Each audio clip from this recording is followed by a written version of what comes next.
Estou recebendo aqui no estúdio hoje a doutora Joyce Voltrich. Falei sobre a pauta aqui na saída do intervalo, justamente o cuidado com a saúde das pessoas que estão salvando vidas. Durante a semana, eu assisti um vídeo que a doutora colocou no seu perfil oficial no Instagram e me chamou muito a atenção, porque a gente acaba não se preocupando com as pessoas que estão lá salvando vidas, né? E estão em contato com aquela água, que é uma água completamente contaminada. E naquele instinto de salvamento, as pessoas, o que elas fazem? Elas não pensam nisso, elas vão para dentro da água para salvar o máximo de vidas possível, e a solidariedade, como até o presidente, até concordei com o presidente, né? O povo brasileiro tem que ganhar um prêmio Nobel de solidariedade, porque realmente as pessoas se arriscam e arriscam as suas vidas. Mas o pós-enchente, né, doutora, ela vai acabar deixando marcas nessas pessoas, querendo ou não, vai acabar deixando marcas, porque a água é completamente contaminada. Qual é o cuidado que se tem, ou se pode ter, ou o que se pode se prever no pós-enchente, doutora Joyce? Bom dia, prazer tê-la aqui no estúdio mais uma vez. Bom dia, Luciano. Bom dia a todos que nos ouvem, nos assistem. É sempre uma satisfação, né, receber um convite de vocês para falar sobre algum assunto. E esse assunto eu acho que a gente vai conversar hoje, ele é de utilidade para todos, né? Tanto para quem que mora aqui na nossa região, que graças a Deus não foi muito atingida, mas as histórias elas se cruzam, sempre tem alguém que conhece, alguém que está lá, algum familiar, algum parente, a gente pode ajudar de alguma forma.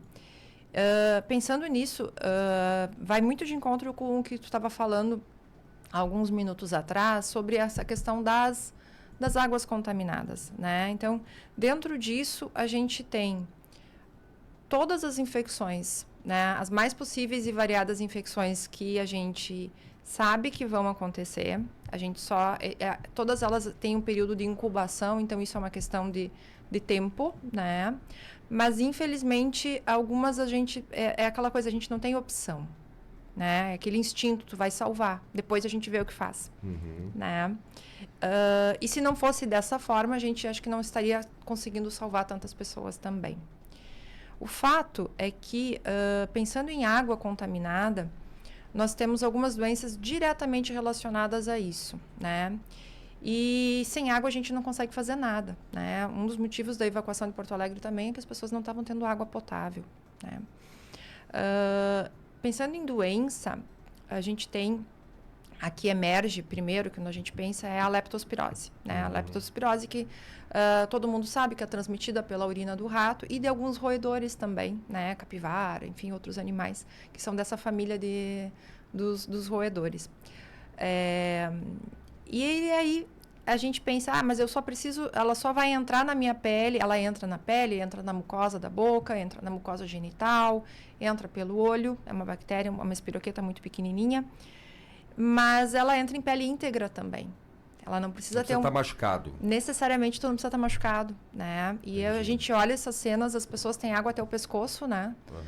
Então, a leptospirose ela é uma doença que ela pode afetar os rins, ela afeta o fígado, ela começa com febre, dor muscular, dor nas pernas, enfim. E a gente não tem vacina para leptospirose, né? Mas a gente tem profilaxia. Existe uma medicação que ela é indicada nas pessoas que têm contato com água contaminada. E isso eu tenho plena certeza que lá naquele cenário de guerra, isso deve estar sendo feito para as pessoas que têm indicação. Porque essa medicação, especificamente, que é a doxiciclina, Qual é o nome da medicação? Doxiciclina. Doxiciclina. Isso. Ele é um antibiótico, tá? Vamos só para alertar as pessoas que estão nos ouvindo, pode ser usado profilático, né? Mas precisa de retenção de receita, né? É somente com retenção de receita. Ótimo. Tanto que no dia que eu fiz aquele vídeo, eu me coloquei à disposição para consultar pessoas por teleconsulta, caso precisem, a gente consegue emitir essa receita. Porque ela não pode ser usada por criança. Ela tem vários efeitos colaterais, um deles é a fotossensibilidade, as pessoas que que precisariam tomar, elas vão estar expostas ao tempo, à luz, à radiação solar, pode dar queimadura de 2º grau, essa medicação, então ela não é para todo mundo, né? E é só com retenção de receita. Então, reforço, né, o que eu já havia dito, né? Em caso de necessidade, eu me coloco à disposição, assim como eu sei que tem vários colegas também que se colocaram à disposição no auxílio da prescrição dessa medicação em casos de necessidade, né? Para a gente não ter também o que aconteceu na época do Covid, né? O uso indiscriminado, o uso irregular de medicações e depois acaba faltando para quem realmente precisa, porque ela também é o tratamento da leptospirose. E se a gente tiver surto de leptospirose, é possível que falte essa medicação. E é possível que se tenha esse surto daqui a pouco, devido à quantidade de gente. É bem possível, é bem possível. Eu fico imaginando aqui, até disse isso no início do programa, que essas águas, além, claro, de todos os animais mortos que estão lá embaixo, e não sei se vou me assustar, porque já estou me preparando para observar as imagens depois que essas águas baixarem. O que tem lá embaixo ainda, né? O Lago Guaíba está a 4,5 metros ainda de altura.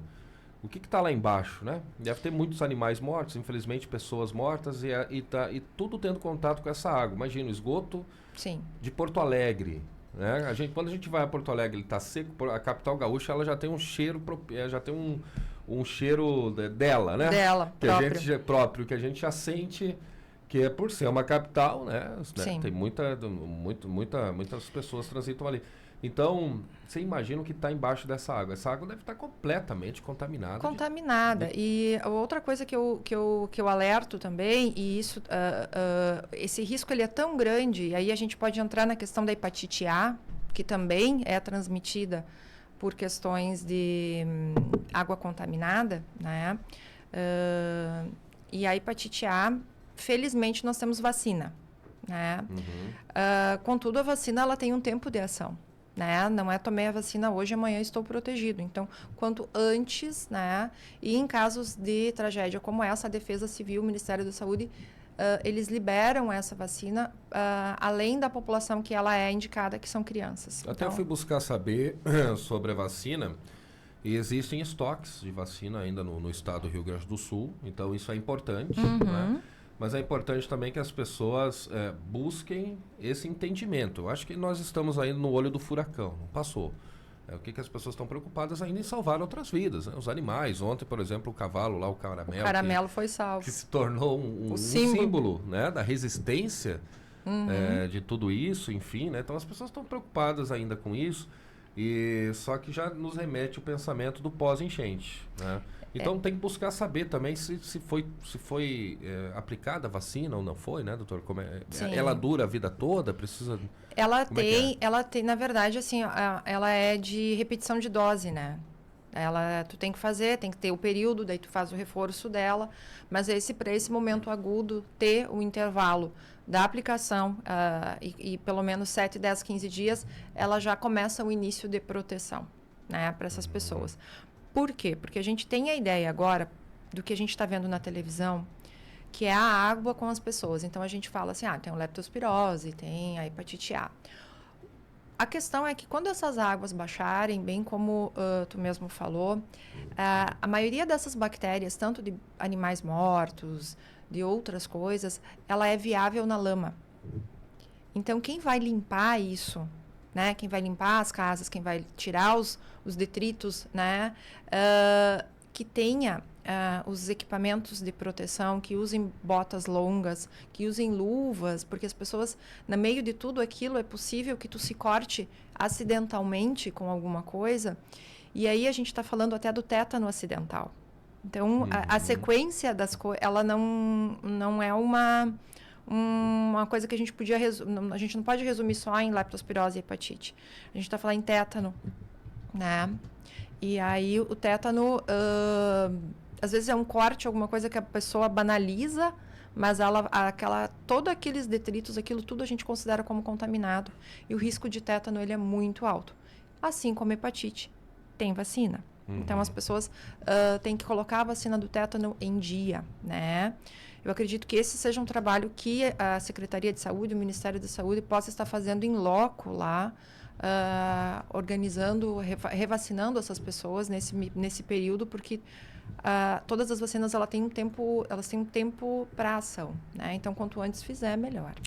Bom, por isso que os profissionais de saúde, por exemplo, os profissionais de saúde são obrigados a ter essas vacinas em dia, né? Sim. Porque eles vocês estão em contato com, por exemplo, com pessoas doentes a todo momento, né? Sim. Então é necessário ter essas vacinas em dia. Mas a gente está falando aí de pessoas de saúde, bombeiros, militares, né?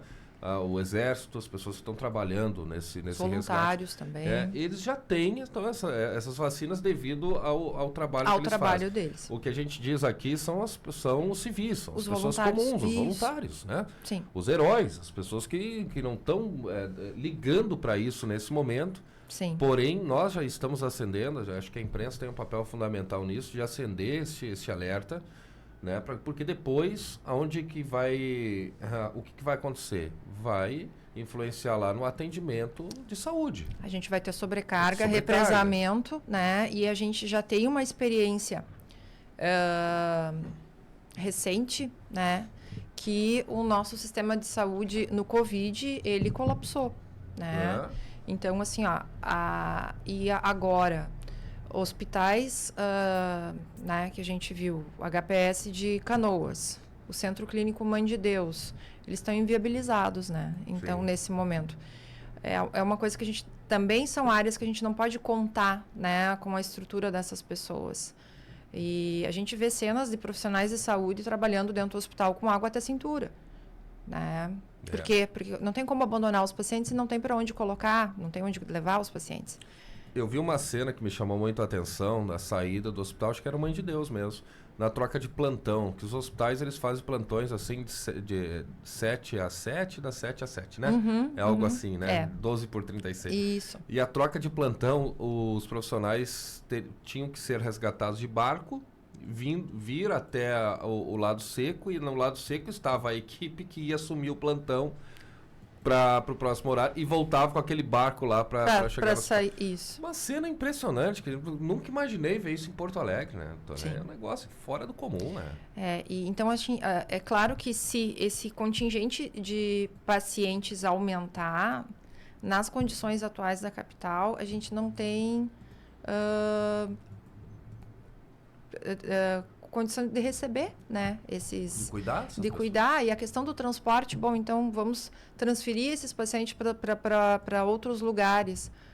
Como, né? O transporte aéreo, ele tá no limite, né?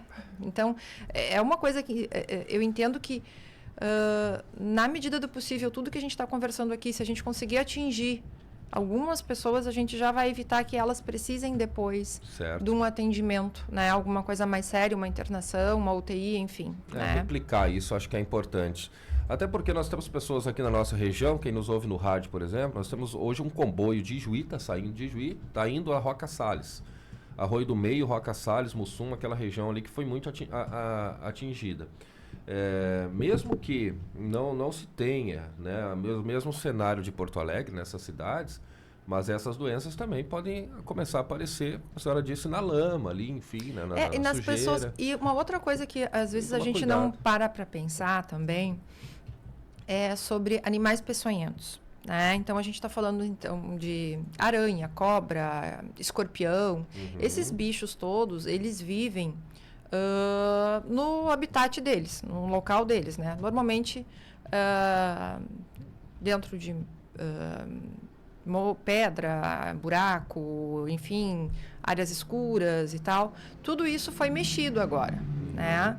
A gente não sabe para onde que esses bichos estão, se eles conseguem... Enfim, a gente não sabe, né? Então, agora, o que a gente vê? É muito comum nesse processo de limpeza que as pessoas vão remover sujeira, remover entulho, remover lata, remover de tudo, né? De se contaminarem ou terem a exposição a algum animal desse, né? E falando do ponto de vista ainda de escorpião, cobra, alguma coisa pode ser letal. Então, são coisas que a gente ainda nem... a gente não passou ainda por isso, né? Mas que podem... Pode ocorrer. Pode ocorrer. Bom, doutora Joyce Voltrich, doutora médica intensivista, nutróloga, tem a sua clínica junto ao Instituto de Oncologia de Ijuí. Nem vamos falar aqui de doenças de pele, né, doutor? Isso aí vai acabar acontecendo. Isso vai. A gente daí são coisas que a gente pode ter, assim, né? Alergia, micose, outras coisas relacionadas à umidade e tudo que se a gente colocar dentro de um ponto de vista de gravidade, a gente poderia colocar elas um pouquinho mais, tipo um degrau um pouquinho mais para baixo, pensando em outras doenças infecciosas que colocam em risco a vida, né? Mas é claro. Deve aparecer também. Isso vai aparecer. Vai aparecer. E a gente pode falar também do ponto de vista de água e comida, né? Por exemplo, se a gente for falar sobre o corte de abastecimento de água, quando essa água for retomada, entenda-se que todas as caixas de água elas sofreram algum tipo de contaminação. Então, não é reabastecer o sistema de água, agora eu vou voltar a usar aquela água da caixa. Aquela caixa d'água ela tem que ser limpa. Né? Então, isso. E a questão de alimentos também. Um pedido que eu faço para as pessoas que doam alimentos, né? É pedido muito alimento pronto, né? Para ser fácil de consumo. Quem for fazer isso, eu acho que por favor, faça, mas tome o cuidado só de, quando for embalar alguma coisa assim, colocar o dia que foi feito, se aquilo tem que ser refrigerado, né? Então, porque assim, ó, tudo é passível também de dar uma intoxicação alimentar, né? Dessas coisas. E a higiene dos abrigos também, né? A gente... são coisas que a gente aqui a gente não tem, porque a gente está na ideia de salvar, né? Salvar. Momento, sim. E aí, mas aquelas pessoas elas vão ficar nesses abrigos por um tempo, né? Então lá elas vão ter uma comunidade, uma questão de convívio. Então elas vão comer lá, elas vão usar o banheiro lá, elas vão tomar banho lá. Então essa questão desse fluxo de higiene nessas também previne doenças, né? Então a gente tem que tomar o cuidado disso também. Muito bem. Doutora Joyce Waltrich, doutora, obrigado, viu, pela vinda aqui, sempre bom conversar contigo, o tempo passa aqui rapidamente, né, porque são problemas que infelizmente vêm aí no pós-enchente, né, temos problemas de todos os tipos, de todos os tamanhos, para cuidar aqui no estado do Rio Grande do Sul. Doutora, obrigado, viu, pela vinda aqui mais uma vez, bom trabalho, parabéns aí também por essa iniciativa, né, vocês médicos, de abrirem, né, espaço para consultas online aí de pessoas, telemedicina, para orientação, enfim, das eu pessoas. acho que a gente faz, mas assim, todo dia a gente pensa assim, o que fazer mais, né? Todo dia eu acordo, então a gente pensa o que fazer mais. Além disso, eu acredito que aqui todo mundo já tenha feito as suas doações, mas a gente pensa no que fazer mais. Então, tem uma comunidade médica muito grande no Brasil. E essa comunidade, junto com a Aliança Evangélica Brasileira, ela criou uma hashtag, né? Bonito é cuidar. Então, dentro disso, todos nós que se unimos a essa comunidade evangélica brasileira, a gente está doando um dia do nosso trabalho dentro do consultório, com algum procedimento, né? Então, é um laser day. Então, o que a gente está fazendo? A gente... doa, né? No nosso caso aqui do meu consultório, a gente está doando toda a renda de um dia do laser Erbium, né? Então, esse laser ele está com 70% de desconto e esse valor ele é pago diretamente no Pix da comunidade evangélica. Né? Ele não passa por mim este valor, até por questão tributária, fiscal, né? Sim, vai direto. Vai direto. Então, neste sábado e no próximo sábado, nós vamos abrir a clínica para atender as pessoas que queiram também ajudar de alguma forma, né? Tratar a pele, é um laser que trata manchinhas, poros, deixa a pele muito mais bonita. E todo esse valor, né? Com 70% de desconto. Então, é um desconto interessante, né? De um procedimento que agrega muito valor para a qualidade de pele. Todo esse desconto, todo esse valor vai ser remetido diretamente no Pix da comunidade evangélica brasileira. Muito bem, é todo mundo se mobilizando de alguma forma, como a doutora fala, tentando fazer mais. Eu acho que todos nós já ajudamos, né? Pix, donativos, enfim, participando de campanhas. Nós, como rádio, participamos de quase todas as campanhas envolvendo donativos aí para esse pessoal das enchentes. Mas todo mundo quer fazer muito mais, né? E é isso, é o sentimento de solidariedade. Doutora Joyce, obrigado, viu, pela vinda aqui. Bom dia. Bom dia, boa sexta-feira. Doutora Joyce Waltrich conversando com a gente aqui no Jornal da Jovem Pan.